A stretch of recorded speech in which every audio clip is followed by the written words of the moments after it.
मनुष्यों में राजा कृष्ण का प्रतिनिधि है, क्योंकि कृष्ण ब्रह्मांड के पालक है और अपने दैवी गुणों के कारण नियुक्त किए गए। राजा भी अपने राज्यों के पालनकर्ता होते हैं। महाराज युधिष्ठिर, महाराज परीक्षित तथा भगवान राम जैसे राजा अत्यंत धर्मात्मा थे, जिन्होंने अपनी प्रजा का सदैव कल्याण सोचा। वैदिक साहित्य में राजा को ईश्वर का प्रतिनिधि माना गया है, किंतु इस युग में धर्म के ह्रास होने से राजतंत्र का पतन हुआ और अंततः विनाश हो गया। किंतु यह समझना चाहिए कि भूतकाल में लोग धर्मात्मा राजाओं के अधीन रहकर अधिक सुखी थे। मैं हथियारों में वज्र हूँ, गायों में सुरभि, संतति उत्पत्ति के कारणों में प्रेम का देवता कामदेव तथा सर्पों में वासुकी हूँ। वज्र सचमुच अत्यंत बलशाली हथियार है और यह कृष्ण की शक्ति का प्रतीक है। वैकुंठ लोक में स्थित कृष्ण लोक की गायें किसी भी समय दूही जा सकती हैं और उनसे जो जितना चाहे उतना दूध प्राप्त कर सकता है। निसंदेह इस जगत में ऐसी गायें नहीं मिलती, किंतु कृष्ण लोक में इनके होने का उल्लेख है। भगवान ऐसी अनेक गायें रखते हैं जिन्हें सुरभि कहा जाता है। कहा जाता है कि भगवान ऐसी गायों के चराने में व्यस्त रहते हैं। कंदर्प काम वासना है, जिससे अच्छे पुत्र उत्पन्न होते हैं। कभी कभी केवल इंद्रिय तृप्ति के लिए संभोग किया जाता है, किंतु ऐसा संभोग कृष्ण का प्रतीक नहीं है। अच्छी संतान की उत्पत्ति के लिए किया गया संभोग कंदर्प कहलाता है और वह कृष्ण का प्रतिनिधि होता है।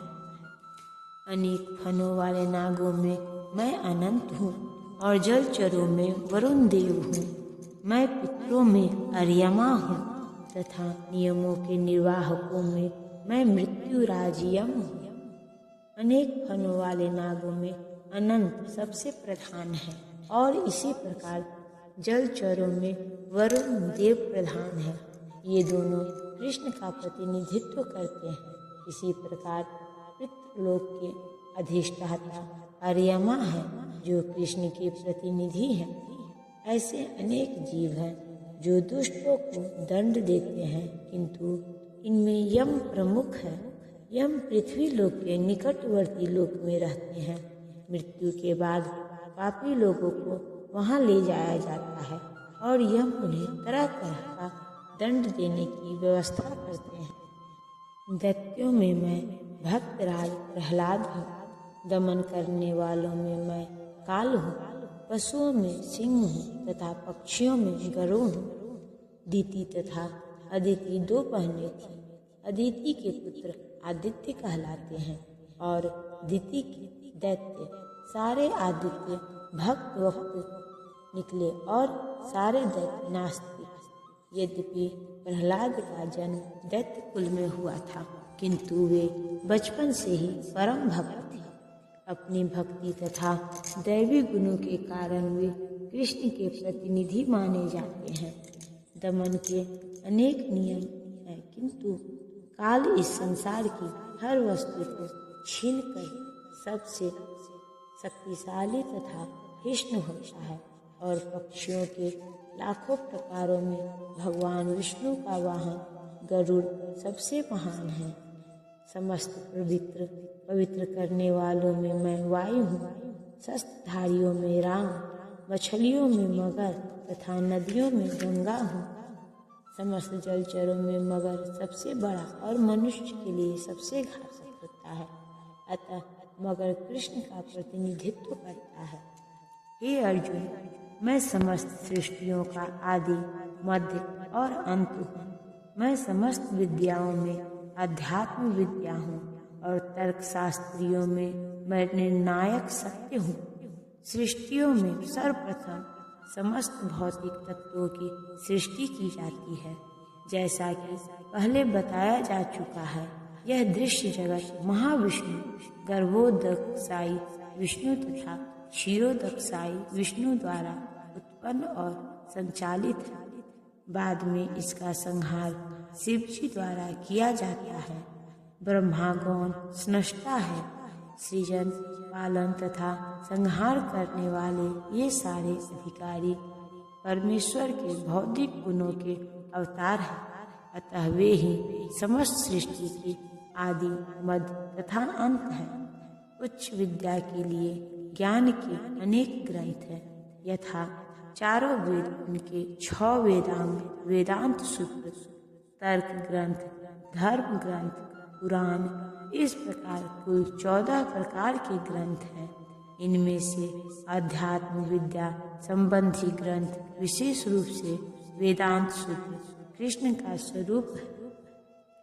तर्क शास्त्रियों में विभिन्न प्रकार के तर्क होते रहते हैं। प्रमाण द्वारा तर्क की पुष्टि, जिससे विपक्ष का भी समर्थन हो, जल्प कहलाता है। प्रतिद्वंदी को हराने का प्रयास मात्र वितंडा है, किंतु वास्तविक निर्णय वाद कहलाता है। यह निर्णयात्मक सत्य कृष्ण का स्वरूप है। अक्षरों में मैं आकार हूँ और समासों में द्वंद्व समास हूँ। मैं शाश्वत काल भी हूँ और स्रष्टाओं में ब्रह्मा हूँ। आकार अर्थात संस्कृत का अक्षरमाला का प्रथम अक्षर और वैदिक साहित्य का शुभारंभ है। आकार के बिना कोई स्वर उच्चरित नहीं हो सकता, इसीलिए यह आदि स्वर है। संस्कृत में कई तरह के समासिक शब्द होते हैं, जिनमें से राम, कृष्ण जैसे दोहरे शब्द द्वंद्व कहलाते हैं। इस समास में राम तथा कृष्ण अपनी उसी रूप में है, अतः यह समास द्वंद्व कहलाता है। समस्त मारने वालों में काल सर्वोपरि है, क्योंकि यह सबों को मारता है। काल कृष्ण स्वरूप है, क्योंकि समय आने पर प्रलयाग्नि से सब कुछ लय हो जाएगा। सृजन करने वाले जीवों में चतुर्मुख ब्रह्मा प्रधान है, अतः वे भगवान कृष्ण के प्रतीक हैं। मैं सर्वभक्षी मृत्यु हूँ और मैं ही आगे होने वाले को उत्पन्न करने वाला हूँ। स्त्रियों में मैं कीर्ति, श्री, वाक, स्मृति, मेघा, धृति तथा क्षमा हूँ। ज्यों ही मनुष्य जन्म लेता है, वह क्षण क्षण मरता रहता है। इस प्रकार मृत्यु समस्त जीवों का हर क्षण भक्षण करती रहती है, किंतु अंतिम आघात मृत्यु कहलाता है। यह मृत्यु कृष्ण ही है। जहाँ तक भावी विकास का संबंध है, सारे जीवों में 6 परिवर्तन होते हैं। वे जन्मते हैं, बढ़ते हैं, कुछ काल तक संसार में रहते हैं, संतान उत्पन्न करते हैं, क्षीण होते हैं और अंत में समाप्त हो जाते हैं। इन 6 परिवर्तनों में पहला गर्भ से मुक्ति है और यह कृष्ण है। प्रथम उत्पत्ति ही भावी कार्यों का शुभारंभ है। यहाँ जिन 7 ऐश्वर्यों का उल्लेख है, वे स्त्रीवाचक हैं। कीर्ति, श्री, वाक, स्मृति, मेघा, धृति तथा क्षमा। यदि किसी व्यक्ति के पास ये सभी या इनमें से कुछ ही होते हैं, तो वह यशस्वी होता है। यदि कोई मनुष्य धर्मात्मा है, तो वह यशस्वी होता है। संस्कृत पूर्ण भाषा है, अतः यह अत्यंत यशस्विनी है। यदि कोई पढ़ने के बाद विषय को स्मरण रख सकता है, तो उसे उत्तम स्मृति मिली होती है। केवल अनेक ग्रंथों को पढ़ना पर्याप्त नहीं होता, किंतु उन्हें समझकर आवश्यकता पड़ने पर उनका उपयोग मेघा या बुद्धि कहलाती है। यह दूसरा ऐश्वर्य है। स्थिरता पर विजय पाना धृति या दृढ़ता है।